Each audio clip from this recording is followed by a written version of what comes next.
This vlog was brought to you by the Office of Community Engagement and Diversity Initiatives at Nevada State College. Please enjoy.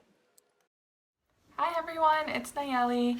So, I've been reading a lot. I have 3 books that I'm currently reading for classes, and I actually have time to do it now. So, I'm really excited. I'm enjoying all of them. I'm reading When Breath Becomes Air, Hand to Mouth, and Fun Home. They're all very different, but also very good. So, definitely check them out. This is Lorenzo. Quick update on me. I'm doing pretty good. My grandparents are doing really good. We're all staying inside, usual, normal stuff.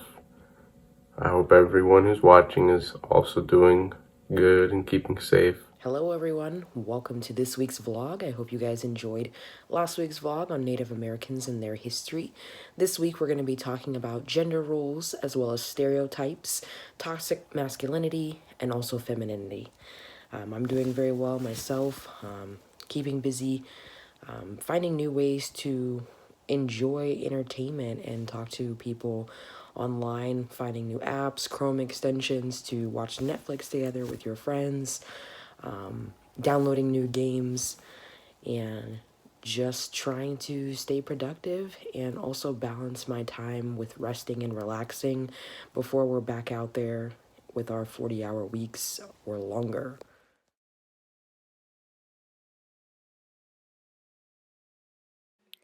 This week, we'll be exploring the differences between masculinity and toxic masculinity, as well as talking about the privilege associated with being more masculine versus more feminine. We'll also be talking about gender roles and the differences between gender and gender identity, as well as gender and sex. We'll be talking about the spectrum of sexuality, as well as sharing the perspectives and experiences from our interns, and talking about how all of this contributes to rape culture. So, today we're going to be talking about toxic masculinity. You may have heard the term here or there, but we're going to be doing a deep dive into what it is. Toxic masculinity is a socially constructed attitude that describes the masculine gender to fit a specific role that has been passed down from generation to generation and taught within social groups. It is founded upon societal norms that frame cisgender men as the domineering gender, creating harmful stereotypes that incite violence and sexism across cultures. For many people, the toxic ideas of being masculine are synonymous with being a man. The problem isn't about gender, genitalia, or identity. It's about what we allow to be the definition of what it means to be a man. Toxic masculinity is a narrow and repressive description of manhood. It's the cultural ideal of manliness, where strength is everything, while emotions are a weakness, where sex and brutality are yardsticks by which men are measured, while supposedly feminine traits can range from emotional vulnerability to simply not being hypersexual, are the means by which your status as a man can be taken away. This fear of emasculation is directly linked to the misogynistic mentality that male qualities are superior to feminine qualities. Many boys are told at a young age that boys don't cry, and if they are vulnerable, they're being weak or acting like a girl. This instills the notion that being emotionally open is bad, weak, and shouldn't be done. As they get older, they're told to disconnect from this innate emotional acuity. We then see teenage boys begin to isolate themselves. And according to research, isolation is a huge predictor of all sorts of health problems. The media has been a long-standing problem when it comes to perpetuating toxic masculinity to the masses, as well as the continuing of its acceptability in the public sphere.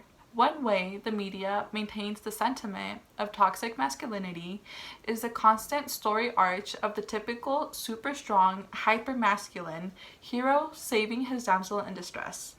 This continual and unchanging plot creates a precedent that women being the damsel in distress and men being the strong hero who can do anything is what's acceptable. This sustains these toxic and confining gender roles. The pressure to act a certain way can be hard, and at times can feel like you're not good enough. Men are human and have enormous capacities to be connected to their feelings. People are not born racist, homophobic, or hypermasculine. These traits are instilled in them from a young age and are validated as they mature. Until these views are no longer taught and perpetuated, this toxic perspective and in different personality types will continue. Toxic masculinity is something that I've experienced throughout my whole life, something that I've grown up witnessing, hiding emotions, being the strong one of the household. It's very sad having to compress your emotions inside you. It won't let you express yourself freely. Growing up a man, I've been told not to cry, to keep strong, you know. I'm a man. I should be able to handle it. But what I want to talk about is growing up with a mental illness. Now, growing up in a Latino household with my grandparents, who are pretty traditional, they don't really know what mental illness is. They don't understand the concept of depression or anxiety. So, if I feel sad, I can't really go anywhere to talk to them about it because they don't believe it's true. I don't know why they don't, but growing up it was hard for me to talk about things, and it still is to this day, but I'm able to express myself more freely. And that's a big thing a lot of men struggle with, is being able to talk about their emotions and being able to openly admit that we have problems too. Mental illness is a very big part of toxic masculinity, I think, because we just try to hide it. We try to show anger as our only expression. But yeah. Now, many are not aware, but I myself personally identify as agender. It typically means that you do not identify as either female or male. Some people who are part of the older generation, where these terms did not exist when they were growing up, do not have a concept of that today. A lot of people only think that there are only two genders. In reality, throughout research and history, we've actually found that today we can now consider 5 genders. Now, don't overwhelm yourself, especially if these terms are new for you, but here are some gender identities to think about. I do use the pronouns she, her, and hers. That is because I don't identify with the male pronouns. I am not interested in transitioning in any way. And a lot of people find this confusing because they basically say to themselves, well, if you don't consider yourself a man or a woman, what are you? And that's the problem with being anything, is that society feels that they need to label you, they need to find a category for you, or else what? What happens? Is the world gonna blow up because I don't pick a label? No. But because of the way people naturally think and the way they naturally go about things, when they see someone, they want to be able to pin them down into a category immediately. Now, like my peers, I've experienced a lot of pressure from society, specifically in regards to gender roles. Now, when I was growing up, I dressed more feminine. I dressed in dresses and skirts and things of that nature. I was given girl toys such as Barbie dolls, Bratz dolls, but I've always been interested in the boy toys, the cars, the trucks, the helicopters. I always thought they had much cooler toys. I did like pink in the beginning, but I feel like it was forced upon me. I really liked a lot of things that were considered for boys only, and I had to shut a lot of that away. Growing up, I got more and more frustrated with it, noticing that I was doing things more so to make other people happy, presenting myself in a feminine way so that people would not be disturbed by me or caught off guard or uncomfortable.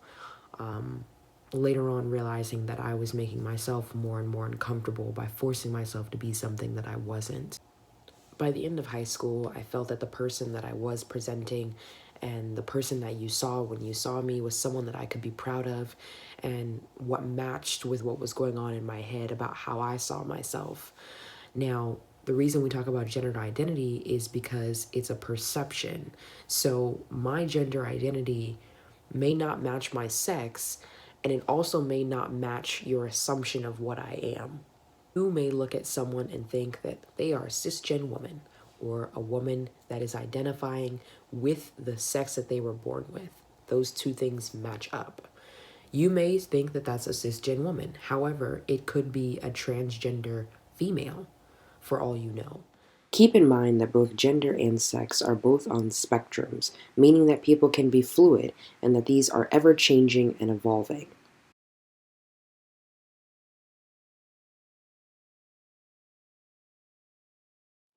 Something really important to keep in mind is how our society perpetuates rape culture. Rape culture is basically an atmosphere that is created, or a society that is created, where women being victimized, sexualized, objectified, harassed, or abused is normalized.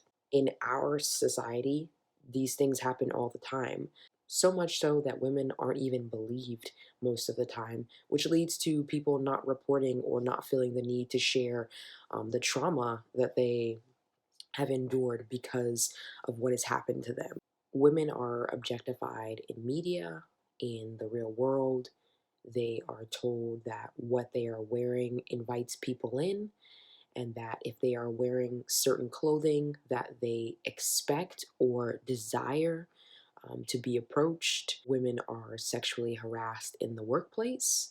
A lot of things like quid pro quo happen, where basically a woman is asked to provide a sexual favor for some kind of advancement in the job or given more opportunities within the job. Women are already seen as less than in our society. A woman's value or worth is typically assessed by her physical beauty, not necessarily her intelligence, but her physical attributes and characteristics, as well as her ability to please a man. Women are considered objects, oftentimes used for the pleasure of a man, and in turn, the rape culture just continues to exist because men and their promiscuity is valued very high. Men get a lot of points, as we should say, for being able to attract lots of women. Because of this, they are taught to look at women in a way that immediately strips them of their actual identity and just looks to what that woman can do for them. This ideal or mentality is just kind of egged on by the other males around that male. And so it reaffirms their thinking and assures them that what they're doing is not wrong in any way. Because the majority of the population at Nevada State College is female, we in CEDI thought it was important that we help create a safe space for self-identifying males. The Man Enough Project was created a couple years ago and includes several discussions and activities where men get together and work to decompress, to process their emotions and verbalize them, along with connecting with other males who have gone through similar experiences. Tune into our social media accounts on Monday, April 20th, where we will be continuing the Man Enough Project despite the circumstances. Join in on the conversation, and if you have any questions, feel free to reach out to us at the email below.